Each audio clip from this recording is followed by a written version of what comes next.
مسیح میں شناخت، مسیح کے پیروکار ہوتے ہوئے دنیاوی رشتے اور تعلقات کی بجائے ہمیں خدا کے ابدی خاندان میں اپنی حقیقی شناخت کو دریافت کرنا ہے۔ میں مشل ہوں۔ پطرس رسول نے کلیسیا کے قائم ہونے کے بعد اس رسول کو شاندار طریقے سے گزارا۔ پاک روح کے نزول کے بعد اور خدا نے اس حیرت انگیز بدن کو جنم دیا کہ ہم سب اس کا حصہ ہیں جو مسیح یسوع میں ایماندار ہیں۔ کلیسیا یعنی مسیح یسوع کا بدن۔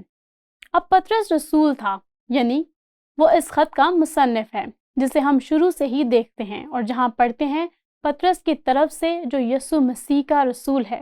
حقیقت یہ ہے کہ پطرس صرف رسول ہی نہیں تھا، وہ ایک بہت اہم رسول تھا، وہ رسولوں کا رہنما تھا۔ لیکن حقیقت یہ ہے کہ اسے یہ سمجھنے میں کچھ وقت لگا کہ اس کی شناخت واقعی کہاں تھی اور اس اصول کے مطابق زندگی گزارنے کے لیے کہاں ہے۔ یہ اچانک نہیں ہوا، یقیناً یہ شروع ہوا جب یسوع نے اسے رسولوں میں سے ایک ہونے کے لیے بلایا۔ لیکن پینتیکوس کے دن پاک روح کے نزول ہونے تک اس کی آنکھیں نہیں کھلی تھیں۔ اس اصول کی انفرادیت کو سمجھنے اور خدا کے خاندان مسیح کے بدن کی انفرادیت کو سمجھنے کے لیے یہاں تک کہ رسول ہوتے ہوئے اسے سیکھنا پڑا کہ یسوع مسیح کے ساتھ تعلقات میں اس کی حقیقی شناخت کی، اس کے ماہی گیری کے کاروبار میں نہیں، اس کے بھائی کے ساتھ نہیں، اس کے خاندان کے ساتھ نہیں، لیکن مسیح یسوع میں۔ اسے یہ سیکھنا پڑا کہ خدا کے ابدی خاندان، خدا کے گھرانے کا حصہ ہونے کا کیا مطلب ہے۔ اسے یہ سیکھنا پڑا کہ آسمان کے شہری ہونے کا کیا مطلب ہے۔ اس نے دیکھا وہ یہودی تھا اور وہ مضبوط یہودی تھا اور وہ اسرائیل قوم کا حصہ تھا، اور غور کرے بنیادی طور پر اس کی سوچ میں زمینی وراثت اور زمینی صورتحال تھی۔ در حقیقت یہاں تک کہ جب وہ مسیح کے ساتھ چل رہا تھا، ایک دن جب یسوع سکھا رہے تھے کہ تمہارا خزانہ کہاں ہے اور ہماری شناخت کہاں ہے، اس نے کہا ٹھیک ہے یسوع، ہم نے سب کچھ چھوڑ دیا ہے، اس میں ہمارے لیے کیا ہے؟ اور یقیناً وہ اب بھی اس حقیقت کے بارے میں سوچ رہا تھا کہ یسوع پرانے عہد نامہ کے وعدے کے مطابق مسیح بن کر آیا تھا۔ وہ زمین پر اس بادشاہت کو قائم کرنے والا تھا تاکہ رومی سلطنت سے آزاد ہو جائے۔ لہٰذا وہ واقعی ہی سیکھنے کے عمل میں تھا کہ آسمان کے شہری ہونے کا کیا مطلب ہے۔ در حقیقت رسولوں کے ساتھ جب یسوع اسی دن آسمان پر چڑھے تھے، اور مجھے یقین ہے کہ وہ رسولوں کے لیے ترجمان رہے ہوں گے جب انہوں نے کہا تھا خداوند کیا تو اب اسرائیل کی بادشاہت کو بحال کرنے جا رہا ہے؟ وہ ابھی تک اس سچائی کو نہیں سمجھتا تھا کہ حالانکہ یسوع اپنی موت اور قیامت کے بعد آسمان میں جانے والا ہے، لیکن جیسا میں نے پہلے کہا جب روح پاک نازل ہوا تو اس نے اسے بہت ہی منفرد انداز میں سمجھنا شروع کیا۔ اور یہاں اب یسوع مسیح کی پیروی کے سالوں بعد، اور شاید وہ روم میں ہے، پالوس بھی ہو سکتا ہے روم میں ہے، وہ دراصل نیرو کے ہاتھوں ایذا رسانی سے موت کے قریب ہے اور اس میں کوئی شک نہیں ہے۔ اس نے یہ خط لکھا اور اس خط کو وصول کرنے والا یہاں ہے۔ یہاں وہ کیا کہتا ہے؟ پطرس کی طرف سے جو مسیح یسوع کا رسول ہے، ان مسافروں کے نام جو پینتوس، گلیتیا، کپدوکیا، آسیا اور بتھنیا میں جا رہے تھے۔ مجھے صرف آپ کو اس علاقے کے بارے میں یاد کروانا ہے۔ یہ بہت بڑا علاقہ ہے اور یہاں یہ کس کی طرح نظر آ رہا ہے؟ آج یہ جدید ترکی ہے، لہٰذا اگر آپ جدید ترکی کا تصور کر سکتے ہیں تو آپ نئے عہد نامہ کی دنیا کا تصور کر سکتے ہیں جس میں یہ علاقہ شامل ہے، پینتوس، گلتیا، کپدوکیا، آسیا اور بتھنیا۔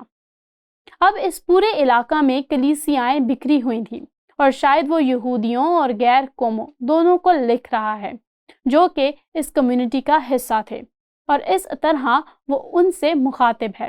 لیکن آپ دیکھیں گے کہ جیسے ہی وہ ان سے مخاطب ہے، وہ اس حقیقت کے بارے میں بہت فکر مند ہے۔ وہ سمجھتے ہیں کہ اگرچہ وہ مسافروں کی زندگی گزار رہے ہیں، وہ جملہ یاد ہے پطرس کی طرف سے جو یسوع مسیح کا رسول ہے، ان مسافروں کے نام جو جا رہے ہیں ان علاقوں میں۔ اب اس کا اصل مطلب یہ ہے، ٹھیک ہے ذاتی طور پر میں سمجھتی ہوں کہ جہاں تک رومی سلطنت کا تعلق تھا، یہ لوگ پسماندہ تھے، وہ شاید حق راہ دہی سے محروم تھے، وہ رومی سلطنت کے شہری نہیں تھے۔ رومی سلطنت میں بہت سے لوگ شہری نہیں تھے، ویسے پالوس ان میں شامل نہیں، اس کے پاس اصل میں رومی شہریت تھی، لیکن یہ لوگ ان میں سے اکثریت نے شاید ایسا نہیں کیا، اور یوں انہیں رومی شہری ہونے کے حقوق حاصل نہیں تھے، وہ محروم تھے، ان کے پاس امتیازی حقوق نہیں تھے۔ لہٰذا پطرس ان سے صرف یہ کہہ رہا ہے، دیکھو اگرچہ آپ مسافر ہیں، اور بعد میں باب 2 میں وہ انہیں اجنبی بلاتا ہے، اگرچہ آپ رومی شہری نہیں ہیں، آپ کی شہریت آسمان کی ہے، اسے مت بھولنا، اور وہ انہیں یقین دلا رہا ہے۔ در حقیقت جیسا کہ میں اس کے بارے میں سوچ رہی تھی، میں نے اس کے بارے میں سوچا کہ پالوس نے افسیوں کے باب 2 آیت 6 میں کیا لکھا تھا،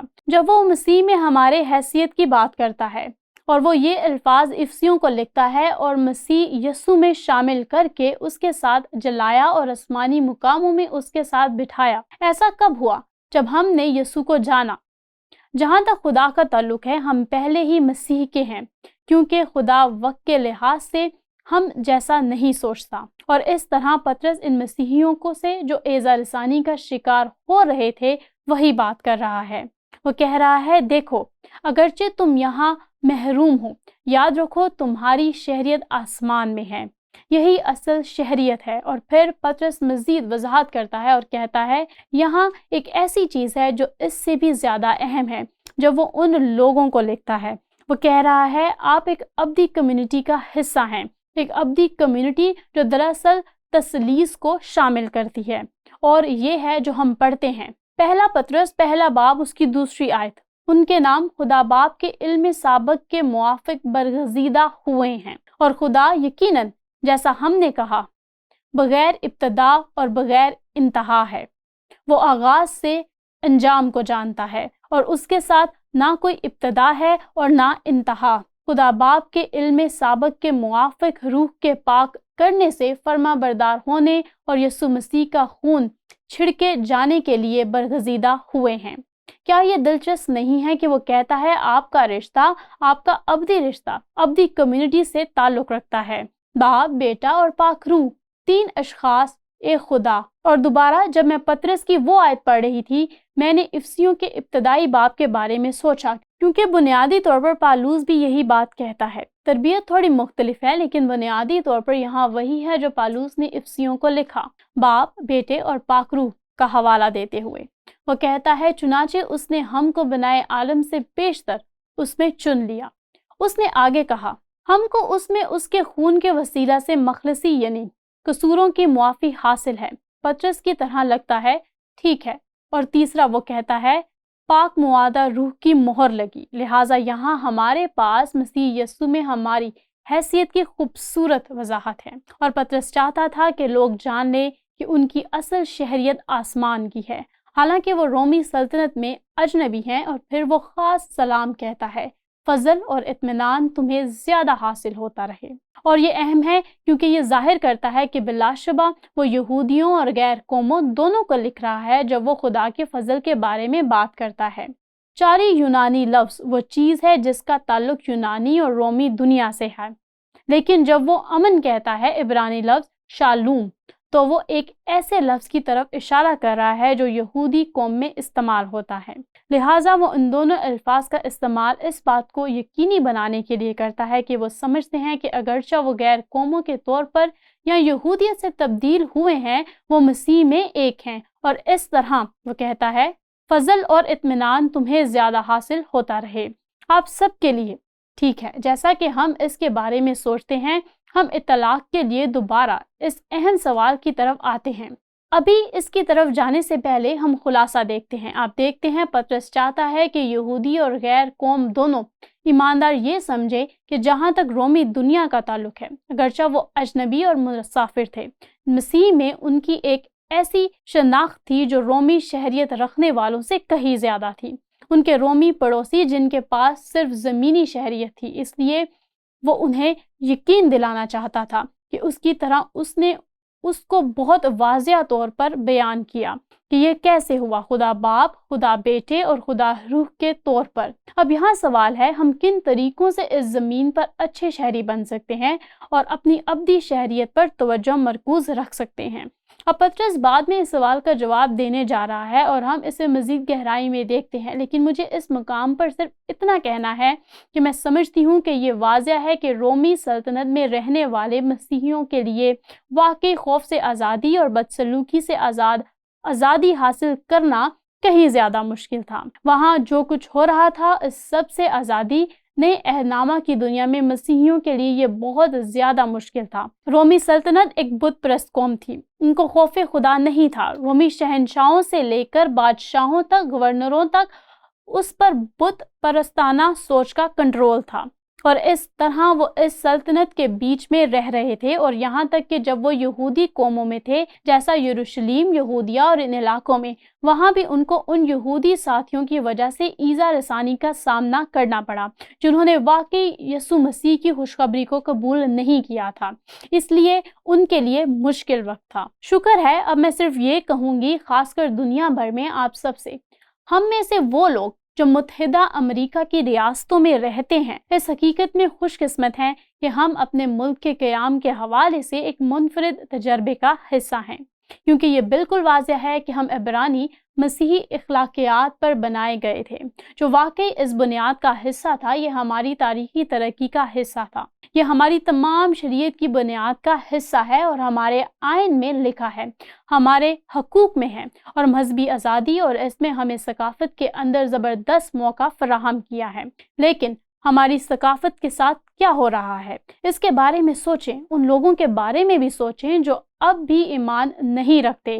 جو ہم ایمان رکھتے ہیں وہ اس بات پر بھی ایمان نہیں رکھتے جس پر ہمارے باپ دادا نے ایمان رکھا تھا۔ یہ ہمارے معاشرے میں کچھ سنگین مسئلہ پیدا کر رہا ہے، اور یہ بڑھنا اور مزید بڑھنا شروع ہو گیا ہے، اور یہ ہماری ثقافت پہ تفرقہ پیدا ہو رہا ہے، اور ہمیں حیران نہیں ہونا چاہیے۔ ہمیں دنیا کی تاریخ کا منفرد تجربہ ہوا ہے، لیکن یہ بدل رہا ہے۔ لیکن یہاں میرے خیال میں ہمیں ایک ایسی چیز کے بارے میں سوچنے کی ضرورت ہے۔ اگر واقعی مسیحی رومی سلطنت میں مسیحی کے لیے زندہ رہ سکتے ہیں تو ہم اب بھی مسیح یسوع کے لیے دنیا اور اس ملک میں رہ سکتے ہیں جو خاص طور پر ہمارے پاس ہے، جہاں ہمارے پاس وہ آزادیاں ہیں جو ہمارے آئین میں شامل ہیں۔ جیسے جیسے یہ چیزیں بدلتی جائیں گی ہم زیادہ سے زیادہ ان مسیحیوں کی طرح بنتے جائیں گے جو پہلی صدی کی دنیا میں رہتے تھے، اور خدا کا شکر ہے کہ ہمارے پاس وہ وعدہ ہے جو یسوع نے کہا تھا، وہ ہمیں کبھی نہیں چھوڑے گا اور نہ دستبردار ہوگا۔ تو آئیے اس اصول کے مطابق زندگی گزاریں جسے میں نے مسیح کا شناخت کہا ہے۔ مسیح کے پیروکار ہوتے ہوئے دنیاوی رشتے اور تعلقات کی بجائے ہمیں خدا کے ابدی خاندان میں اپنی حقیقی شناخت کو دریافت کرنا ہے۔